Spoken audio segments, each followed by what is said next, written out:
ஓடி விளையாடு ஓய்ந்திருக்கலாகாது. அதுக்கு தான் சூப்பர் சரவணா ஸ்டோர்ஸ்ல சம்மருக்கு ஆடைகள் வாங்கும் போது அவுட்டோர் கேம்ஸ் ஃப்ரீ.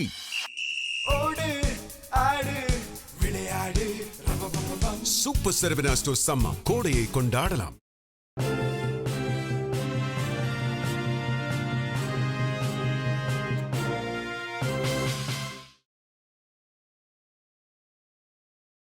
வணக்கம். ஜெம் செய்திகளுக்காக நான் பிரீதா. இந்திய நேரப்படி மதியம் 1:30 மணி செய்திகள். முதலில் ஜெம் தலைப்பு செய்திகளை காணலாம். மேற்கு வங்கத்தில் இரண்டாம் கட்டமாக 142 தொகுதிகளில் மக்கள் ஆர்வத்துடன் வரிசையில் நின்று வாக்களிப்பு. மத்திய படை பாதுகாப்பையும் மீறி பல இடங்களில் பாஜகவினர் மீது திரிணாமுல் தொண்டர்கள் தாக்குதல். மின்மாற்றி கொள்முதல் ஊழலில் செந்தில் பாலாஜி மீதான வழக்கை சிபிஐக்கு மாற்றி சென்னை உயர்நீதிமன்றம் உத்தரவு. விசாரணைக்கு ஒத்துழைக்க ஊழல் கண்காணிப்புத்துறை, மின் வாரியம், தமிழ்நாடு அரசு ஆகியவற்றுக்கு அறிவுறுத்தல். உத்தரப்பிரதேசத்தில் கங்கை கரையோரம் 594 கிலோமீட்டர் தொலைவுக்கு 6 வழி விரைவு நெடுஞ்சாலை. 36,000 கோடி ரூபாயில் கட்டப்பட்ட சாலையை திறந்து வைத்தார் பிரதமர் நரேந்திர மோடி. ஈரான் அணு ஆயுதங்கள் வைத்திருக்க கூடாது என்பதை பிரிட்டன் மன்னர் சார்லஸ் ஏற்றுக்கொண்டதாக ட்ரம்ப் பேட்டி. நேட்டோ நாடுகள் அமெரிக்காவுடன் சேர்ந்திருக்க வேண்டியதன் தேவையையும் சார்லஸ் வலியுறுத்தியதாக அறிவிப்பு. இனி விரிவான செய்திகளை காணலாம். மேற்கு வங்க சட்டமன்ற தேர்தலில் இரண்டாம் கட்டமாக 142 தொகுதிகளில் இன்று வாக்குப்பதிவு நடைபெற்று வருகிறது.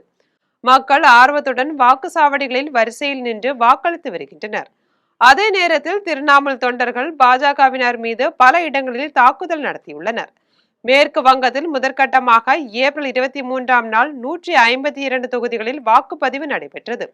எஞ்சியுள்ள 142 தொகுதிகளுக்கு இரண்டாம் கட்ட வாக்குப்பதிவு இன்று காலையில் தொடங்கி நடைபெற்று வருகிறது.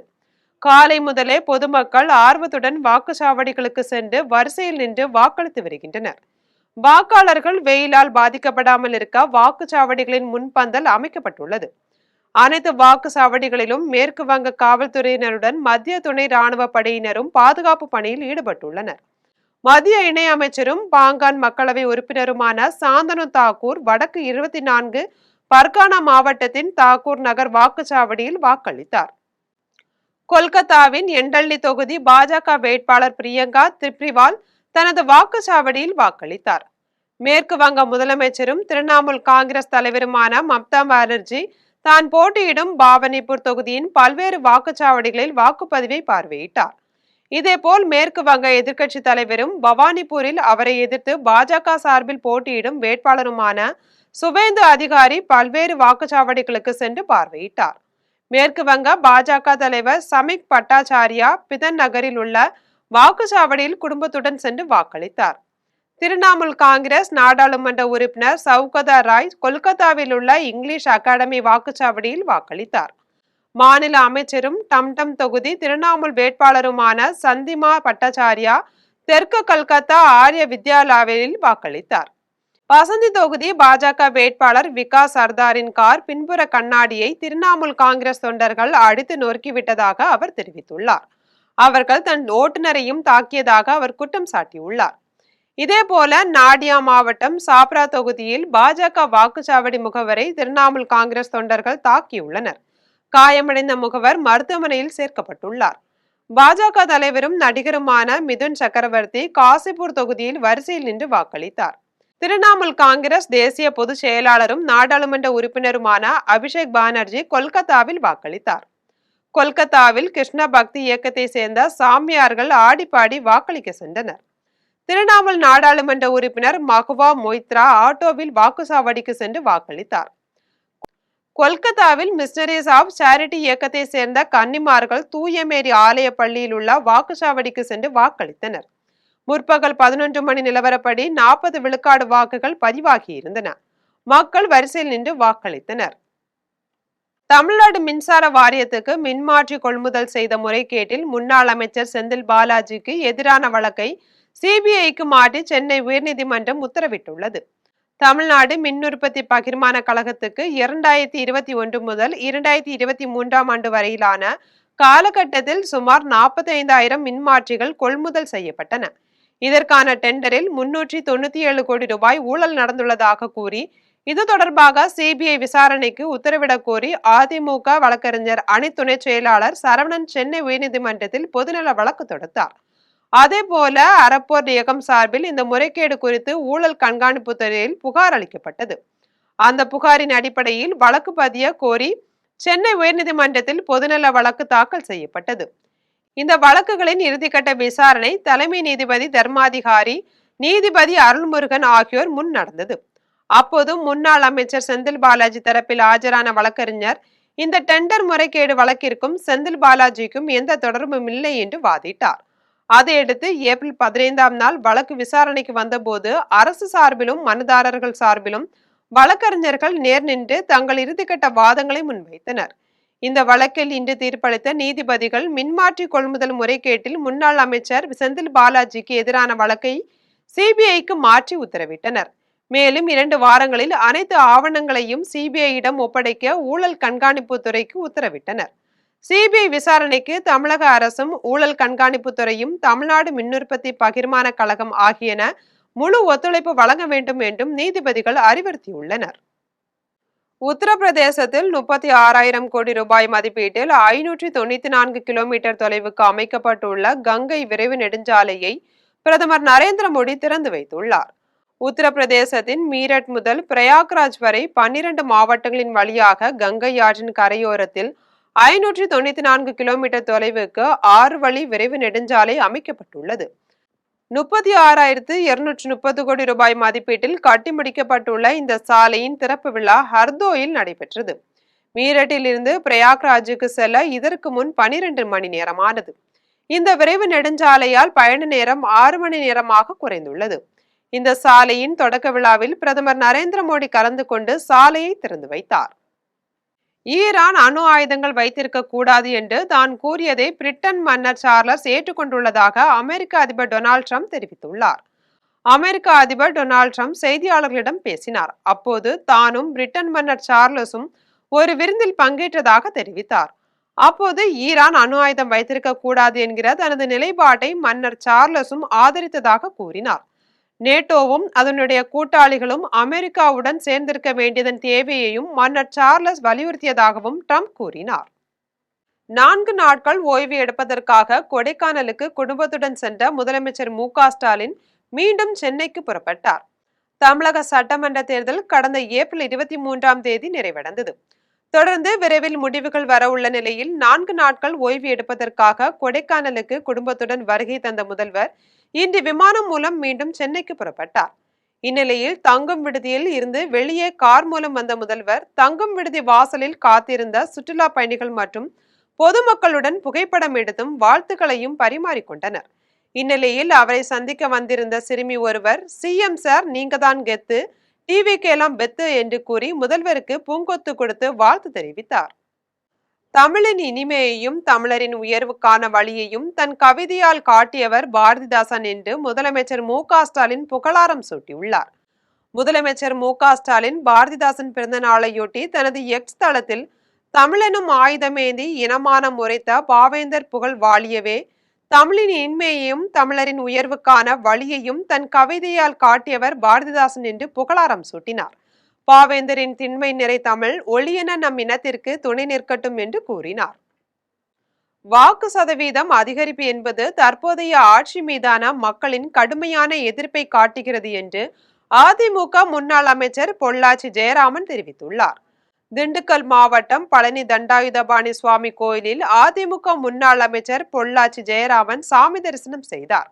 இதையடுத்து அவர் செய்தியாளர்களை சந்தித்து பேசினார். அப்போது மே 4ஆம் தேதி மு.க.ஸ்டாலின் பதவி ஏற்பார் என்ற திமுகவினரின் நம்பிக்கை குறித்த கேள்விக்கு பதிலளித்த அவர் 2011ஆம் ஆண்டு அவர்கள் இப்படித்தான் நம்பிக்கையுடன் இருந்தார்கள். ஆனால் எதிர்க்கட்சி அந்தஸ்தை கூட அவர்களால் பெற முடியவில்லை என்றும் அதே நிலைமைதான் இப்போதும் ஏற்படும் என்றும் விமர்சித்தார். மேலும் வாக்கு சதவீதம் அதிகரிப்பு என்பது தற்போதைய ஆட்சி மீதான மக்களின் கடுமையான எதிர்ப்பை காட்டுகிறது என்று தெரிவித்தார். அனைத்து இந்திய அண்ணா திமுக 200க்கும் மேற்பட்ட தொகுதியில் வெற்றி. அது இறுதி வரை அப்படித்தான் இருப்பாங்க. 2011 கூட அப்படித்தான் இருந்தாங்க. எதிர்கட்சியா கூட அவங்களால வர முடியல. இந்த முறையும் அதே நிலைதான். வாக்கு சதவீதம் அதிகம் ஆட்சியாளர்கள் மீது இருக்கிற கடுமையான எதிர்ப்பு. பசுமை புரட்சி, சோசியலிச புரட்சிகளை கண்ட தமிழகம் தற்போது விசில் புரட்சியை நோக்கி நகர்ந்து கொண்டிருக்கிறது என தாவேக நிர்வாகி செங்கோட்டையன் தெரிவித்துள்ளார். திண்டுக்கல் மாவட்டம் பழனியில் தாவேக நிர்வாகி செங்கோட்டையன் செய்தியாளர்களை சந்தித்து பேசினார். அப்போது தாவேக தலைவர் விஜய் தமிழகத்தை ஆளப்போகும் தலைவராக உருவெடுத்துள்ளார் என்றும் அவருடைய தொலைநோக்கு சிந்தனையை மக்கள் ஒருமனதாக ஏற்றுக்கொண்டுள்ளனர் என்றும் தெரிவித்தார். பசுமை புரட்சி, வெண்மை புரட்சி, இன புரட்சி மற்றும் சோசியலிச புரட்சிகளை கண்ட தமிழகம் தற்போது விசில் புரட்சியை நோக்கி நகர்ந்து கொண்டிருக்கிறது என்று கூறினார். மற்ற கட்சிகளின் விமர்சனங்கள் குறித்து கேள்விக்கு பதிலளித்த அவர், யார் எத்தகைய கருத்துக்களை கூறினாலும் தாவேகாவின் வெற்றியை யாராலும் தடுக்க முடியாது என்றும் அது வெறும் அல்வா பேச்சுகளாவே முடியும் என்றும் நகைச்சுவையுடன் பதிலளித்தார். அடிப்படையில் எங்கு பார்த்தாலும் இன்று தமிழகத்தை பொறுத்தவரையிலும் உலகளவில் முதலில் பசுமை புரட்சி, வெண்மை புரட்சி, இனப்புரட்சி, சோசியலிச புரட்சி, 4ஆம் தேதி காணுவது நம்முடைய தமிழக வெற்றி கழகத்தினுடைய தலைவர் தளபதியுடைய விசில் புரட்சி தான் நடைபெறப் போகிறது என்பதை மகிழ்ச்சியோடு தெரிவித்துக் 200க்கும் மேற்பட்ட இடங்களில் வெற்றி பெறுவார். சார் என்னதான் ஓட்ட பிடிச்சாலும் ஆட்சி பிடிக்க முடியாதுன்னு சொல்லியிருக்காங்க சார், எப்படி சார்? அது அல்வாக்கே சொல்லுவாங்க. விஜயின் அரசியல் வருகையால் அதிமுகவிற்கு எந்தவித பாதிப்பும் இல்லை என முன்னாள் அமைச்சர் உடுமலை ராதாகிருஷ்ணன் தெரிவித்துள்ளார். திண்டுக்கல் மாவட்டம் பழனி தண்டாயுதபாணி சுவாமி கோயிலில் அதிமுக முன்னாள் அமைச்சர் உடுமலை ராதாகிருஷ்ணன் சாமி தரிசனம் செய்தார். இதன் பின்னர் அவர் செய்தியாளர்களை சந்தித்து பேசிய போது, விஜயின் அரசியல் வருகையால் அதிமுகவிற்கு எந்தவித பாதிப்பும் இல்லை என்று கூறினார். தாவேக தலைவர் விஜயின் தாக்கம் தங்களை ஒன்றும் செய்யாது என்றும் அதிமுக ஒரு பலமான அடித்தளம் கொண்ட இயக்கம் என்றும் திட்டவட்டமாக தெரிவித்தார். கடந்த அதிமுக ஆட்சி காலத்தில் விவசாயிகள் மற்றும் சாமானிய மக்களுக்காக கொண்டு வரப்பட்ட முன்னோடி திட்டங்களை மக்கள் இன்றும் நினைவில் வைத்துள்ளனர் என்று கூறினார். ஆனால் தற்போதைய திமுக ஆட்சியில் மக்கள் அடுக்கடுக்கான இன்னல்களை சந்தித்து வருகின்றனர் என்று குற்றம் சாட்டினார். எங்களுடைய முதலமைச்சராக வர இருக்கின்ற எடப்பாடியார் அவர்கள் ஏற்கனவே கொடுத்த திட்டங்களையும் கொடுக்க போகிறார், இன்னும் பல திட்டங்களை கொடுக்க போகிறார். அதனால் மக்கள், கிராம பகுதியில் இருக்கின்ற மக்கள் முழுமையாக, அதே போல் நகர்ப்புற பகுதியில் இருக்கின்ற மக்கள் இன்றைக்கு வரி, வீட்டு வரி, சொத்து வரி, குடிநீர் வரி இப்படி அல்லோலப்பட்டு கிடக்கிறார்கள். ஆகவே இன்றைக்கு இந்த ஆட்சி எப்போது முடிவுக்கு வரும் என்று நினைத்துக் கொண்டிருந்தார்கள். இன்றைக்கு முடிவுக்கு வந்துவிட்டது. மீண்டும் எடப்பாடியார் முதலமைச்சராக பதவியேற்பார். இந்தியாவில் பிறந்த ஒவ்வொரு குடிமகனும் வாக்காளரும் அரசியல்வாதிகள் தான் என்று முன்னாள் நீதிபதி கிருபாகரன் தெரிவித்துள்ளார். சென்னை பாரிமுனையில் முன்னாள் நீதிபதி கிருபாகரன் ஜெம் தொலைக்காட்சிக்கு பிரத்யேக பேட்டி அளித்தார். அப்போது கடந்த தேர்தலை விட இந்த தேர்தல் மாறுபட்டதாக உள்ளது. ஏனென்றால் வயது வித்தியாசமின்றி இளைஞர்கள் ஆர்வத்துடன் இந்த தேர்தலில் வாக்களித்துள்ளார்கள். இதனால்தான் இந்த முறை வாக்கு சதவீதம் அதிகமாகியுள்ளது என்று தெரிவித்தார். ஆனால் இளைஞர்கள் தலைவர்கள் மீது வைத்திருக்கும் அன்பும் மரியாதையும் அளவு கடந்து போய்விட்டது என்று கூறினார். இளைஞர்கள் அரசியலுக்கு வர வேண்டாம் என தான் சொல்லவில்லை. ஆனால் தேர்தல் முடிவுகள் வந்தால் அதனை எப்படி எடுத்துக்கொள்ள வேண்டும் என்று தான் சொல்கிறேன் என தெரிவித்தார். மேலும் இந்தியாவில் பிறந்த ஒவ்வொரு குடிமகனும் வாக்காளரும் அரசியல்வாதிகள் தான் என்று கூறினார். எப்படி அதாவது எலெக்ஷன் நேரத்தில் தான் தொண்டர்களுக்கு அவங்க போய் இது பண்ணுன்ற அவங்க இப்போ நிறைய நேரத்தில் வந்து இப்போ பொதுக்குழு கொடுத்துறாங்க, எலெக்ஷன் மீட்டிங்லாம் நடக்கிறாங்க. அப்பொழுது சோஷியல் ரெஸ்பான்சிபிலிட்டியும் கற்றுக் கொடுக்கலாம், அவங்க கட்சியும் வளர்க்கலாம்.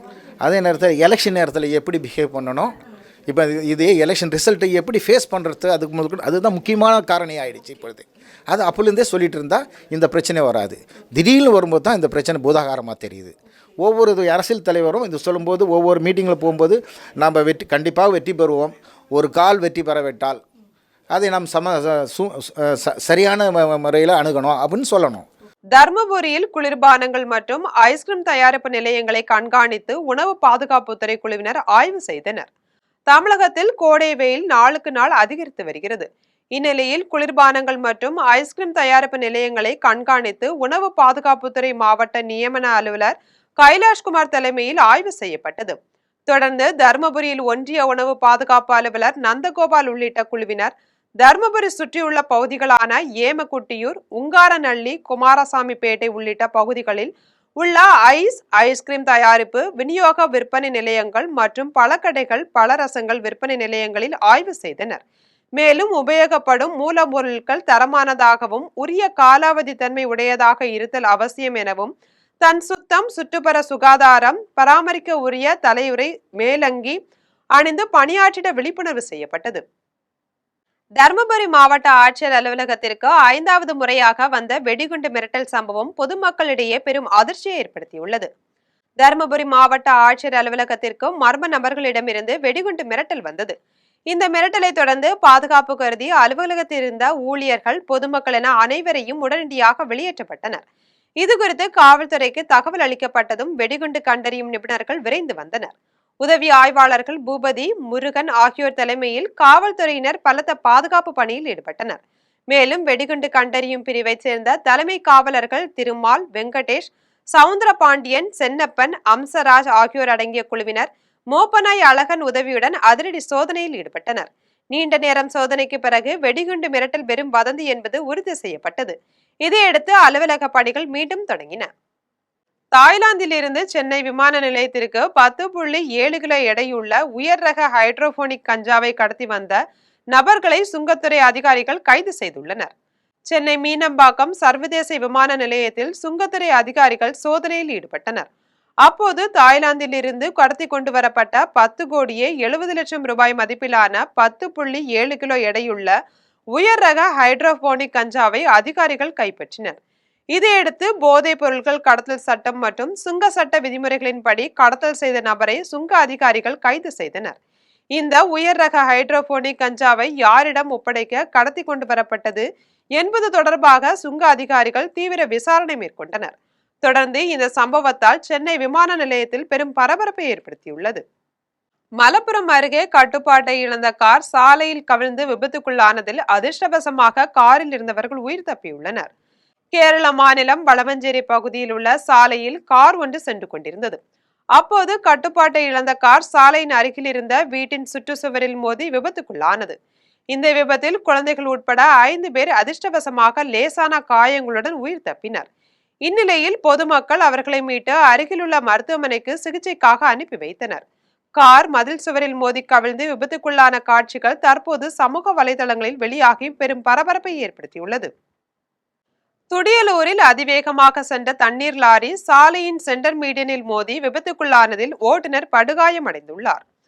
கோவை மாவட்டம் துடியலூரில் அதிவேகமாக சென்ற தண்ணீர் லாரி சாலையின் சென்டர் மீடியனில் மோதி தலைக்குப்புற கவிழ்ந்து விபத்துக்குள்ளானது. அப்போது சாலையில் இருசக்கர வாகனத்தில் சென்று கொண்டிருந்த இருவர் அதிர்ஷ்டவசமாக சிறிய காயங்களுடன் உயிர் தப்பினர். இதில் லாரியின் ஓட்டுநர் படுகாயமடைந்தார். இதையடுத்து அருகில் இருந்த பொதுமக்கள் அவரை மீட்டு மருத்துவமனைக்கு அனுப்பி வைத்தனர். இதைத் தொடர்ந்து லாரியில் இருந்த தண்ணீர் முழுவதும் சாலையில் கொட்டியதால் கோவை மேட்டுப்பாளையம் சாலையில் சிறிது நேரம் போக்குவரத்து பாதிக்கப்பட்டது. இந்த விபத்து குறித்து துடியலூர் காவல்துறையினர் விசாரணை மேற்கொண்டு வருகின்றனர். இதனிடையே விபத்தில் லாரி கவிழும் சிசிடிவி கேமரா காட்சிகள் வெளியாகி பெரும் பரபரப்பை ஏற்படுத்தியுள்ளது. குராயூரில் மணல் கொள்ளைக்கு எதிர்ப்பு தெரிவித்த இளைஞர் மீது மணற்கொள்ளை கும்பல் நடத்திய தாக்குதல் சம்பவம் பெரும் பரபரப்பை ஏற்படுத்தியுள்ளது. மதுரை மாவட்டம் கள்ளிக்குடி அருகே குராயூரில் உள்ள குண்டாறு ஆற்றில் தொடர்ந்து சட்டவிரோத மணல் திருட்டு நடைபெற்று வருகிறது. இதுகுறித்து பலமுறை கள்ளிக்குடி காவல் நிலையத்தில் புகார் அளித்தும் எந்தவித நடவடிக்கையும் எடுக்கப்படவில்லை என பொதுமக்கள் குற்றம் சாட்டுகின்றனர். இந்நிலையில் குராயூரை சேர்ந்த பிரகாஷ் என்ற இளைஞர் மணல் திருட்டை எதிர்த்து கேள்வி எழுப்பியுள்ளார். இதனால் ஆத்திரமடைந்த மணற்கொள்ளை கும்பலை சேர்ந்த கலா, அஜித் ஆகியோர் பிரகாஷை அரிவாளால் தாக்கியுள்ளனர். இதில் படுகாயமடைந்த பிரகாஷ் மணல் திருட்டு குறித்து வீடியோ ஒன்றை வெளியிட்டுள்ளார். இந்த வீடியோ காட்சிகள் சமூக வலைதளங்களில் பரவி பெரும் அதிர்ச்சியை ஏற்படுத்தியுள்ளது. விருதுநகர் அருகே சாத்தூர் திமுக வேட்பாளர் கடற்கரை ராஜ் வீட்டில் தங்க நகைகள் கொள்ளை போன சம்பவத்தில் அவரது மூத்த மருமகள் மற்றும் தம்பதியினர் உட்பட 3 பேரை காவல்துறையினர் கைது செய்துள்ளனர். விருதுநகர் மாவட்டம் சாத்தூர் தொகுதி திமுக வேட்பாளர் கடற்கரை ராஜ். இவர் சாத்தூர் அருகே வெங்கடாச்சலபுரம் பகுதியில் குடும்பத்துடன் வசித்து வருகிறார். இவரது வீட்டில் கடந்த சில நாட்களுக்கு முன்பு 122 பவுன் தங்க நகைகள், 800 கிராம் வெள்ளி பொருட்கள் மற்றும் 45,000 ரூபாய் ரொக்கம் ஆகியவை கொள்ளை போனது பெரும் பரபரப்பை ஏற்படுத்தியது.